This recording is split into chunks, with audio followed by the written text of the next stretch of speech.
শুধু কবিতার জন্য। আজকের কবি স্বরূপচন্দ্র বিশ্বাস। শেষ কবে তোমার চোখে চোখ রেখেছি মনে আছে? মনে আছে শেষ কবে বৃষ্টি দেখেছো তুমি বিকেলের মেঘে?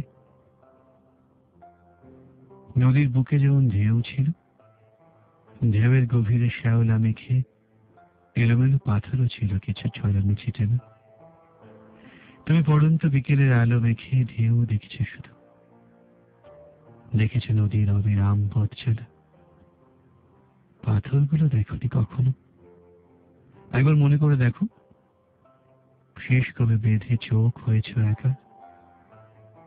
শেষ কবে অন্ধকারের হাতে হাত রেখে ছায়াপথ ধরে হেঁটে গেছো দীর্ঘ পথ, ভোরের পাখির ডানায় আলো দেখবে বলে? ঘুম না আসা রাতে কিংবা মন খারাপের পুরো উদাসীন সময়ের জানলায় কবিতা পড়েছ তুমি।